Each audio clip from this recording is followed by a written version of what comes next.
आज हम लोग देखेंगे इलेक्ट्रोमैग्नेटिज्म के बारे में।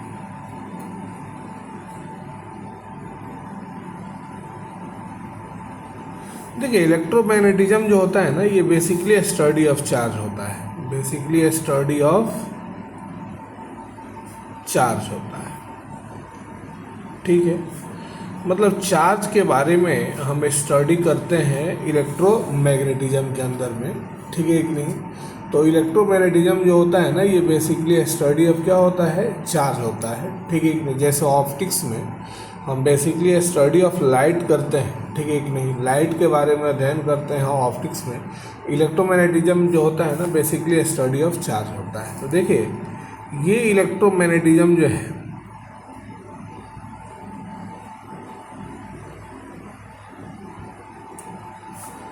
तीन ग्रुप में बढ़ जाता है।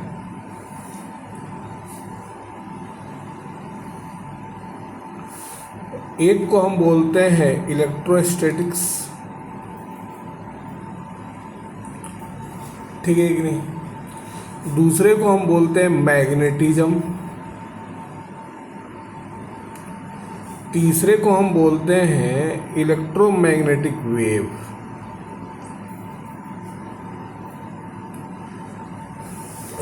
देखिए, ऊपर में हमने क्या बोला आपको कि इलेक्ट्रोमैग्नेटिज्म जो होता है बेसिकली स्टडी ऑफ चार्ज होता है, ठीक है कि नहीं। अब ये इलेक्ट्रोमैग्नेटिज्म क्या हुआ, तीन ग्रुप में बट गया। एक को हमने क्या नाम दिया, इलेक्ट्रोस्टैटिक्स। दूसरे को हमने क्या नाम दिया, मैग्नेटिज्म।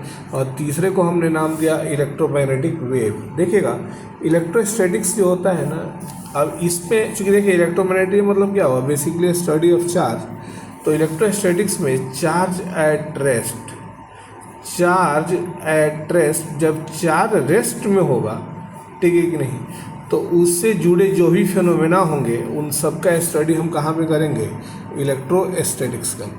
फिर से समझिएगा कि जब चार्ज रेस्ट में होगा तो उससे जुड़ा जो भी फिनोमेना होगा, इन सब का स्टडी जो है हम कहाँ पे करेंगे, इलेक्ट्रोमैग्नेटिज्म के अंदर। देखिएगा, दूसरा, charge moving with constant speed. Charge जो है जब कांस्टेंट स्पीड से मूव करेगा, ठीक है कि नहीं, चार्ज जो है जब कांस्टेंट स्पीड से मूव करेगा, उस समय जो हम स्टडी करते हैं, इसको हमने क्या नाम दे दिया, मैग्नेटिज्म, ठीक है। और तीसरा जो है जिसको हम बोलते हैं चार्ज इज एक्सीलरेटेड। जब चार्ज एक्सीलरेट करेगा, ठीक है कि नहीं, तो उस समय जो हम स्टडी करेंगे उसको हम बोलेंगे इलेक्ट्रोमैग्नेटिक वेव। यानी कि देखिए, पहले वाले कंडीशन में भी एक्सीलरेशन जीरो होगा, क्योंकि जब कोई चीज़ रेस्ट में होता है तो उसका एक्सीलरेशन क्या होता है, जीरो होता है। दूसरे वाले कंडीशन में भी एक्सीलरेशन क्या होगा, जीरो होगा। और तीसरे वाले कंडीशन में एक्सीलरेशन जीरो नहीं होगा, ठीक है कि नहीं। तो हम तीन तरह से देख लिए। एक को हमने क्या बोला, इलेक्ट्रोस्टैटिक्स, जिसमें चार्ज किस में होगा, रेस्ट में होगा। दूसरा हमने क्या बोला, मैग्नेटिज्म, जिसमें चार्ज जो है कांस्टेंट स्पीड से मूव करेगा। तीसरा हमने किसको बोला, इलेक्ट्रोमैग्नेटिक वेव, जिसमें चार्ज जो है एक्सीलरेट करेगा। देखिए, तो हमको सबसे पहले क्या पढ़ना है, हमारा सिलेबस जो हमको शुरू करना है वो इलेक्ट्रोस्टैटिक्स से शुरू करना है। तो हम यहाँ पे हेडिंग बनाएंगे इलेक्ट्रोस्टैटिक्स। देखिए, इलेक्ट्रोस्टैटिक्स जो है दो वर्ड के मिलने से बना है, ठीक है। एक को हम बोलते हैं इलेक्ट्रो और दूसरे को हम बोलते हैं एस्थेटिक्स, ठीक है। इलेक्ट्रो बोले तो इलेक्ट्रो मतलब होता है चार्ज और स्टैटिक्स मतलब होता है रेस्ट, ठीक है कि नहीं। देखिए, यानी इलेक्ट्रोस्टैटिक्स में charge at rest is so called electrostats. यानी कि हम लिखेंगे charge at rest is so called electrostat. या फिर हम इसको ऐसे लिख सकते हैं, the branch of physics which deals charge at rest is called electrostat. यानी इलेक्ट्रोस्टैटिक्स क्या हुआ, तो इलेक्ट्रोस्टैटिक्स फिजिक्स का वो ब्रांच हुआ, इलेक्ट्रोमैग्नेटिज्म का वो ब्रांच हुआ जिसमें हम चार्ज के रेस्ट में होने का स्टडी करते हैं। या तो फिर हम ऐसे बोले कि जब चार्ज रेस्ट में होता है तो उस समय उससे जुड़े जितने भी फिनोमेना होते हैं इन सब का स्टडी जो है इलेक्ट्रोस्टैटिक्स के अंदर में करते हैं, ठीक है कि नहीं। देखिए, तो पहले ही ऊपर में क्या बोला कि बेसिकली स्टडी ऑफ चार्ज, तो हमको सबसे पहले इसमें किसके बारे में पढ़ना है, चार्ज के बारे में पढ़ना है। तो फर्स्ट प्रायोरिटी ये होना चाहिए कि what is definition of electric charge, यानी कि हमको सबसे पहले किसको डिफाइन करना है बेटा, तो सबसे पहले हमको डिफाइन करना है इलेक्ट्रिक चार्ज। देखिए इलेक्ट्रिक चार्ज होता क्या है, ठीक है, देखिएगा। तो इसको हम दो तरह से समझ सकते हैं। It is an intrinsic property of elementary particle, it is intrinsic property of elementary particle which is responsible to producing electric as well as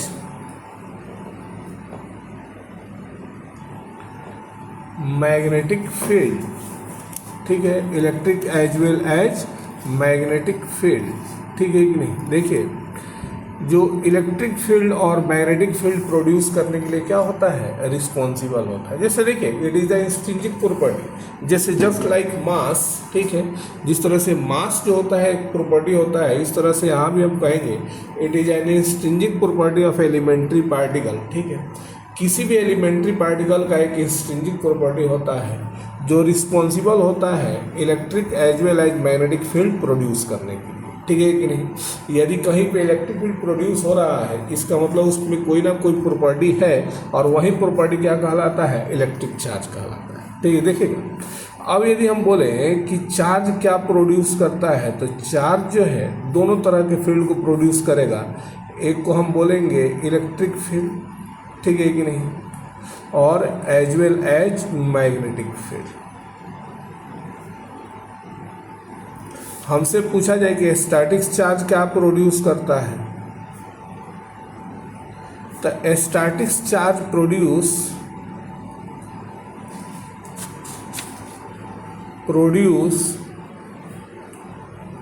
only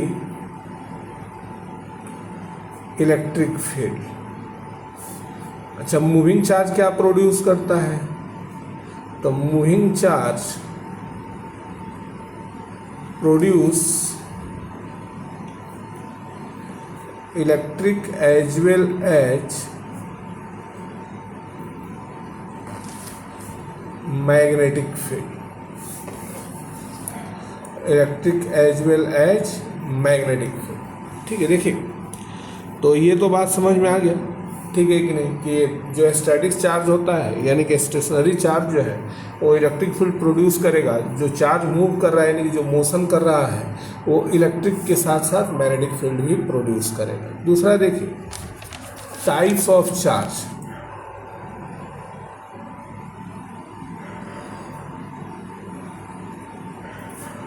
types of charge में एक होता है पॉजिटिव चार्ज, दूसरा होता है negative charge.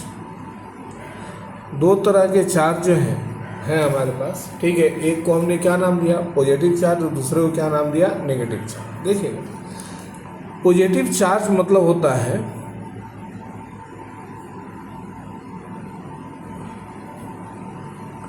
It is deficiency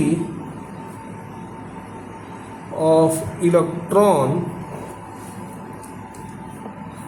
then proton.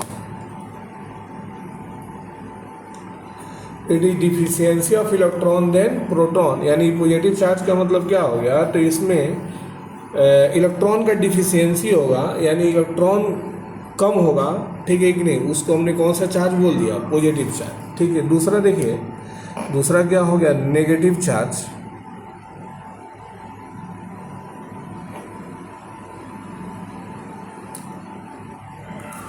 It is excess of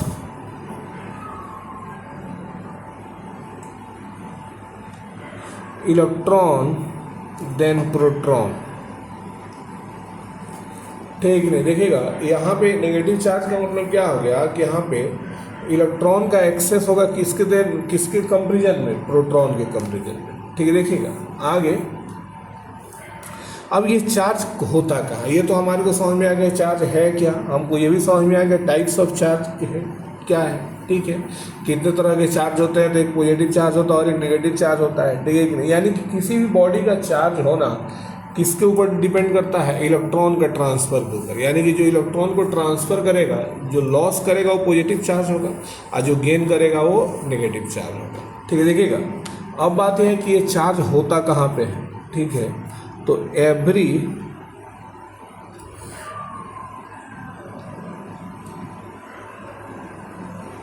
fundamental particle associated with some charge, जितने भी fundamental particles हैं उसके ऊपर कुछ ना कुछ कोई ना कोई चार्ज होता है। जैसे इलेक्ट्रॉन के ऊपर जो होता है -1.602 इंटू 10 का पावर -19 कूलम के बराबर का होता है, इसको -e से रिप्रेजेंट कर लें। ठीक है, देखिएगा दूसरा, प्रोटॉन पे जो चार्ज होता है +1.602 इंटू 10 का पावर -19 प्लस ई से रिप्रेजेंट करना। ठीक है कि नहीं, तो ये दो चीज़ें समझ में आनी चाहिए आपको। ठीक है, कि जितने ही फंडामेंटल पार्टिकल्स होते हैं इन सब के पास चार्ज होता है। इलेक्ट्रॉन के ऊपर में चार्ज क्या हुआ 1.602 इंटू 10 का पावर -19 और प्रोटॉन के ऊपर में +1.602 इंटू 10 का पावर -19 कूलम, यानी कि ये पॉजिटिव वैल्यू हो गया और ये कौन सा वैल्यू हो गया, नेगेटिव वैल्यू। देखिए आगे, अब अगला एक चीज़ जो है तो वो देखना क्या है आपको। ठीक है कि नहीं, देखिए आगे कि चार्ज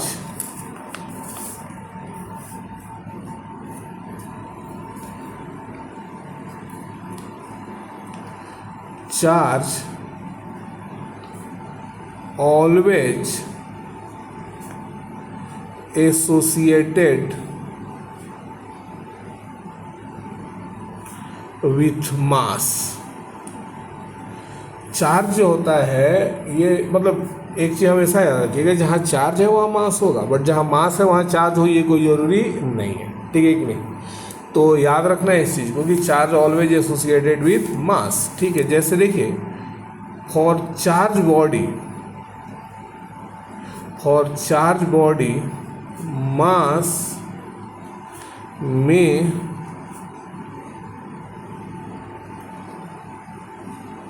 बी इंक्रीज और डिक्रीज। चार्ज बॉडी के लिए मास क्या हो सकता है, इंक्रीज भी हो सकता है और क्या हो सकता है, डिक्रीज भी हो सकता है। ठीक है, फॉर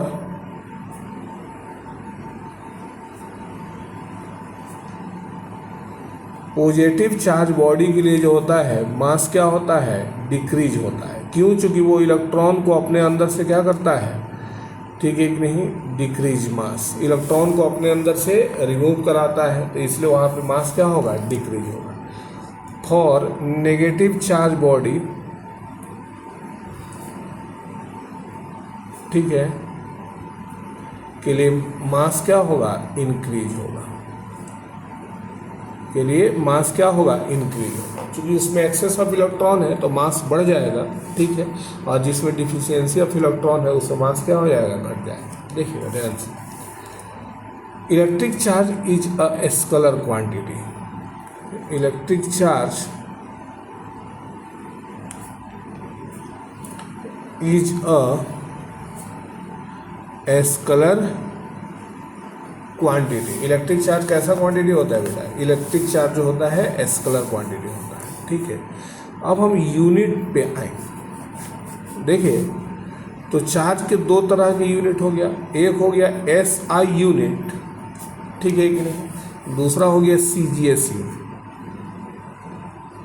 अब ये CGS यूनिट भी दो तरह के हो गए, एक हो गया ESU और दूसरा हो गया EMU।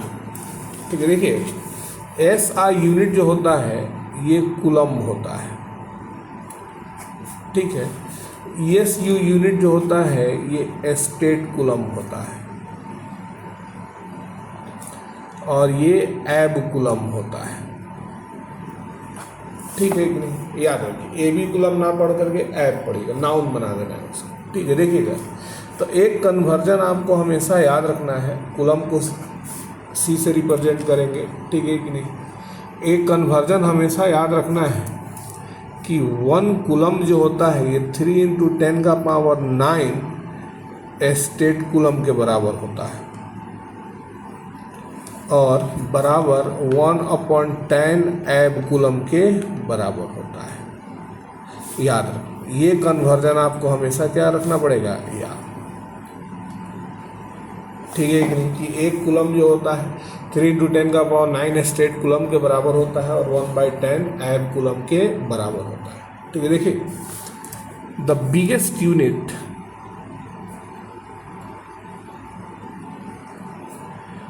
ऑफ चार्ज फैराड होता है। एक फैराड जो है 96500 कूलम्ब के बराबर होता है। अच्छा, कूलम्ब अपने आप में ही बहुत बड़ा यूनिट है, कूलम्ब अपने आप में भी क्या है, बहुत बड़ा यूनिट है। इसलिए हम हमेशा micro coulomb, milli coulomb, pico coulomb, nano coulomb का इस्तेमाल करते हैं, ठीक है। तो ये चीज़ हमारे को समझ में आ गया कि यूनिट क्या होता है। तो यहाँ पे हम लिख देंगे the SI, finally the SI unit of electric charge is coulomb. SI unit of electric charge is coulomb, ठीक है। यदि हमसे कोई पूछ रहा है कि चार्ज का SI यूनिट क्या होगा, तो बोलेंगे कूलम्ब। देखिए आगे, ये तो हमारे को समझ में आ गया, ठीक है कि चार्ज क्या होता है, टाइप्स ऑफ चार्ज क्या होता है, charge always associated with mass, ठीक है कि नहीं, और चार्ज एक स्केलर क्वांटिटी होता है, ठीक है। यूनिट ऑफ चार्ज भी हमको समझ में आ गया, ठीक है। यूनिट ऑफ चार्ज क्या होता है, तो चार्ज यूनिट दो हो गए, एक क्या हो गया मेरे पास, ठीक है कि नहीं, एक SI यूनिट हो गया, और दूसरा क्या हो गया मेरे पास, ठीक है, CGS यूनिट। अब देखिए, अब बात यहाँ पे है प्रॉपर्टीज ऑफ चार्ज क्या होता है, ठीक है। देखिएगा, property of charge,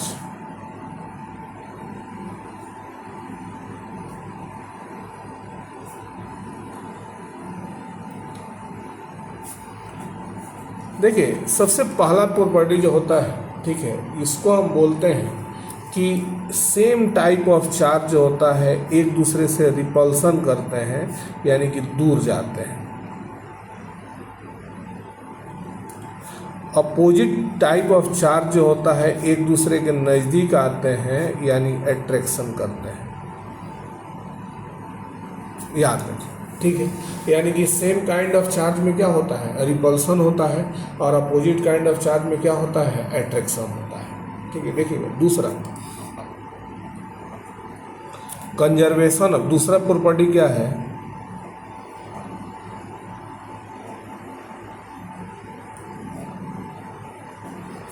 conservation of charge. देखिए, अब इसको दो तरह से हम लोग समझ सकते हैं। क्या तो इसको प्रिंसिपल ऑफ कंजर्वेशन भी कहेंगे, ठीक है कि नहीं, आगे आवाज समझिए कि नहीं। देखिए क्या होता है, तो हम इसको लिखेंगे क्या, for an isolated system, isolated body, net charge always conserve या कांस्टेंट। किसी भी आइसोलेटेड बॉडी के ऊपर का नेट चार्ज जो होता है ये हमेशा क्या होता है, कांस्टेंट होता है, यानी कंजर्व होता है। अच्छा, इसको ऐसे भी करके देख सकते हैं, ठीक है। Net charge neither be created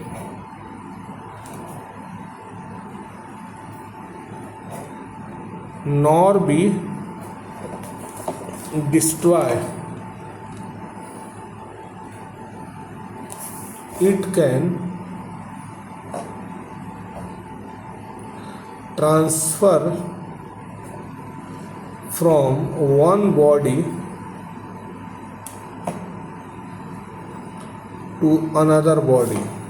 देखिएगा, कहने का मतलब यह है कि ना नेट चार्ज को ना ही तो हम क्रिएट कर सकते हैं, ना ही हम इसको डिस्ट्रॉय कर सकते हैं, बस इसका ट्रांसफ़र होता है एक बॉडी से दूसरे बॉडी। इसी को हमने क्या नाम दे दिया, कंजर्वेशन ऑफ चार्ज। जैसे मान लीजिए एक बात बता, 2-3 एक्टिविटी हम बता ही देते हैं, ठीक है, शायद समझ में आ जाए आपको। जैसे मान लीजिए कि यहाँ पे एक ग्लास रॉड है, ठीक है कि नहीं, यहाँ एक ग्लास रॉड है और यहाँ एक सिल्क क्लॉथ है, ठीक है, ग्लास रॉड है और एक सिल्क क्लॉथ है। तो देखिए, जब हम इसको रब नहीं किए थे, मतलब कहने का मतलब ये है कि जब इसको रब नहीं किए थे, यहाँ पे हम लिख देंगे बिफोर रबिंग न्यूट्रल थे, दोनों क्या थे, न्यूट्रल था। आगे आवाज से भी कि नहीं, ग्लास रॉड और सिल्क क्लॉथ पे कोई चार्ज नहीं था। लेकिन जब इसको रब किए, यानी हम यहाँ पे लिख देंगे आफ्टर रबिंग, ठीक है, तो हम देख रहे हैं क्या कि ग्लास रॉड के ऊपर में पॉजिटिव चार्ज डेवलप हो गया और सिल्क क्लॉथ के ऊपर में इक्वल अमाउंट का नेगेटिव चार्ज डेवलप हो गया। आ रहा है बात समझ में कि नहीं, ठीक है। आफ्टर रबिंग जो है, ये मेरे पास कौन सा रॉड है, ग्लास रॉड है, और ये मेरे पास कौन सा क्लॉथ है, सिल्क क्लॉथ है। तो equal amount of opposite charge develop हो रहा है। बट अभी भी यदि हम नेट चार्ज की बात करें, ठीक है कि नहीं, नेट चार्ज की बात करें तो इधर भी नेट चार्ज 0 है और इधर भी नेट चार्ज क्या है, 0 है, ठीक है कि नहीं। तो इसी प्रिंसिपल को, इसी फेनोमेना को हम क्या बोल सकते हैं, कंजर्वेशन ऑफ चार्ज। अच्छा देखिए, इसके एक और एग्जाम्पल है, ठीक है कि नहीं, इसके एक और एग्जाम्पल है पेयर प्रोडक्शन और पेयर एनिलेशन, जिसमें गामा रे फोटोन जो है ब्रेक करके इलेक्ट्रॉन और पॉजिट्रॉन बनाता है, ठीक है, ये प्रोडक्शन में होता है। और इनहेलेशन में क्या होता है कि एक पॉजिट्रॉन और इलेक्ट्रॉन जोड़ करके एक गामा रे फोटोन बनाते हैं, ठीक है।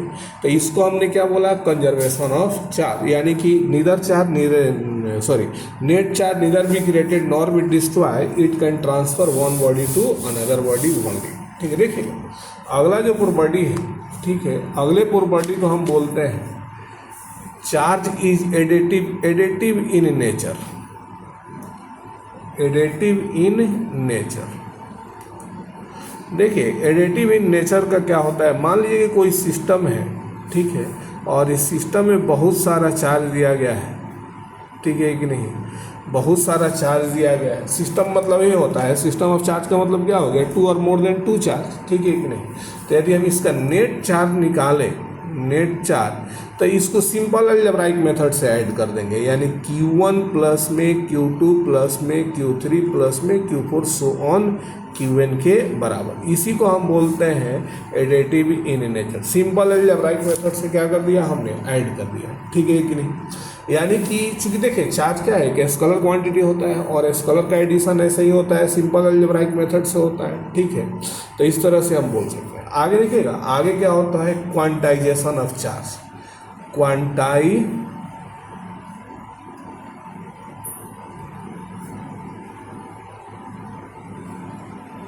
चार्ज। देखिएगा किसी बॉडी पे जो चार्ज होता है ये due to loss and gain of electron होता है। जैसे कि हमें आपको बताया है कि पॉजिटिव चार्ज का मतलब क्या हो गया, ठीक है, कि उसमें लॉस ऑफ इलेक्ट्रॉन होगा, यानी डिफिशियंसी ऑफ इलेक्ट्रॉन होगा, और नेगेटिव चार्ज का मतलब क्या होगा, एक्सेस ऑफ इलेक्ट्रॉन होगा।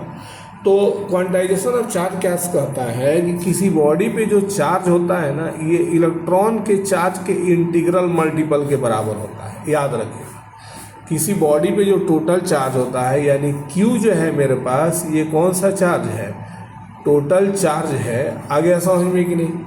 और यहाँ N जो है ये इंटीजर है, N क्या दिया गया है, इंटीजर। और A जो है इसको हम बोलते हैं इलेक्ट्रॉनिक चार्ज, E को हम क्या बोल दिए, इलेक्ट्रॉनिक चार्ज, ठीक है। और इलेक्ट्रॉनिक चार्ज बोले तो 1.602 इंटू 10⁻90, यानी कि charge on electron. Electronic charge का मतलब क्या हुआ, चार्ज ऑन इलेक्ट्रॉन, ठीक है। तो क्वांटाइजेशन ऑफ चार्ज हमको क्या बताता है कि किसी बॉडी के ऊपर कितना चार्ज हो सकता है, 2 ही चार्ज हो सकता है, -5 ही चार्ज हो सकता है, 7 ही चार्ज हो सकता है। बट 10/3 चार्ज पॉसिबल नहीं है, 5/2 चार्ज पॉसिबल नहीं है, 4/3 चार्ज पॉसिबल नहीं है। यानी कि इंटीग्रल मल्टीपल में चार्ज तो पॉसिबल है बट फ्रैक्शन में चार्ज पॉसिबल नहीं है। आ गया समझ में कि नहीं? इस तरह से यदि इसका हम फिजिकल सिग्निफिकेंस देखें, हाँ क्वार्क्स पे होता है बट क्वार्क को हम अभी भी as a consider of quantum of charge नहीं कंसीडर करते हैं, क्योंकि वो these are the very unstable particles, है कि नहीं? वो तुरंत से रिएक्ट होकर के इलेक्ट्रॉन और प्रोटॉन बना देते, न्यूट्रॉन और प्रोटॉन बना देते हैं। आ रहा है बात समझ में कि नहीं? तो इसलिए क्वार्क को हम as a quantum of charge consider नहीं करते हैं, जबकि क्वार्क के ऊपर में चार्ज होता है ±2/3e ±4/3e, बट ये पार्टिकल का नाम क्या दिया गया? क्वार्क्स दिया गया। बट ये मतलब कि क्वांटम ऑफ चार्ज के रूप में इसको कंसीडर नहीं करते हैं। आ रहा है समझ में कि नहीं? ठीक है, देखिए अब हमको बात समझना है क्या, तो इससे हमको एक चीज़ पता चला, इससे हमको ये क्या पता चला कि the smallest amount of charge is 1.602 × 10⁻⁻19 coulomb, यानी कि चार्ज ऑन इलेक्ट्रॉन। आ गया समझ में कि नहीं? यानी इससे छोटा चार्ज पॉसिबल नहीं है। ठीक है, स्मॉलेस्ट अमाउंट ऑफ चार्ज क्या होता है? 1.602 × 10⁻⁻19 कूलम, यानी इलेक्ट्रॉन पे जो चार्ज होता है ये सबसे छोटा चार्ज होता है, इससे छोटा चार्ज पॉसिबल नहीं है। देखिए आगे की हम बात करते हैं, जैसे इसके ऊपर एक दो ऐसे बन सकते हैं। ठीक है, कि मान लीजिए कि किसी बॉडी से इफ 10⁵ इलेक्ट्रॉन, ठीक है कि नहीं, remove from a neutral body, then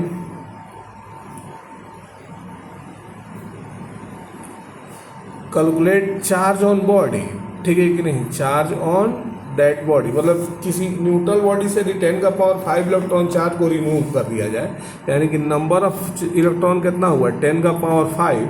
ठीक है, रिमूव किया गया। रिमूव का मतलब क्या हो गया बेटा? निकाल दिया गया। ठीक है कि नहीं? अच्छा, ई का वैल्यू कितना है? 1.6 × 10⁻⁻19 कूलम के बराबर है। आया बात समझ में कि नहीं? तो कह रहा है कि इसके ऊपर टोटल चार्ज कितना होगा? The Q = NE, the Q 10⁵ 1.6 × 10⁻⁻19, the Q बराबर कितना? अच्छा, रिमूव किया गया तो इसके ऊपर पॉजिटिव आएगा, यानी कि 1.6 × 10⁻⁻14 कूलम के बराबर। याद रखें, ठीक है कि नहीं? रिमूव किया गया, ऐड किया जाता तो नेगेटिव आता, ऐड किया जाता तो क्या आता? मतलब यदि सेम क्वेश्चन को यदि हम इस तरह से देखें कि n = 10⁵ इलेक्ट्रॉन को ऐड कर दिया गया किसी न्यूट्रल बॉडी में, तब चार्ज ऑन इलेक्ट्रॉन कितना होगा? तो Q = n × E, तो Q n का वैल्यू कितना दे दिया गया? 10⁵ 1.6 × 10⁻⁻19, तो ऐड किया गया तो 1.6 × 10⁻⁻14 कूलम के क्या आ गया बेटा? इक्वल आ गया। ठीक है, तो इस तरह से हम देखते हैं कि जब ऐड करेंगे तो नेगेटिव चार्ज आएगा, जब सब्सट्रैक्ट मतलब रिमूव करेंगे तो पॉजिटिव चार्ज आएगा। देखिए दूसरा टाइप का एक चीज़ और भी पूछा जा सकता है कि can a body has a charge of 3.2 × 10⁻⁻19 coulomb, क्या किसी बॉडी पे इतना चार्ज हो सकता है? 3.10 × 10⁻⁻19 कूलम चार्ज पॉसिबल है। ठीक है, देखिएगा तो अब क्या है, Q का वैल्यू कितना दिया गया? 3.2 × 10⁻⁻19। ठीक है, तो हम क्या करेंगे ना, अच्छा E का वैल्यू हमारे पास है पहले से 1.6 × 10⁻⁻19 कूलम, तो n निकालेंगे तो Q/E होगा, तो 3.2 × 10⁻⁻19 1.602 × 10⁻⁻19 कट के आ गया 2। देखिएगा यदि हमारे पास रिजल्ट मतलब जो हमारे पास वैल्यू आया कटने के बाद, डिवाइड करने के बाद जो वैल्यू आया, यदि यह इंटीजर है, याद रखिएगा यदि यह क्या है? इंटीजर है, तो चार्ज पॉसिबल होगा। आगे आवाज से मिल नहीं, और यदि यह इंटीजर नहीं है तो चार्ज पॉसिबल नहीं होगा। आ गया समझ में ना।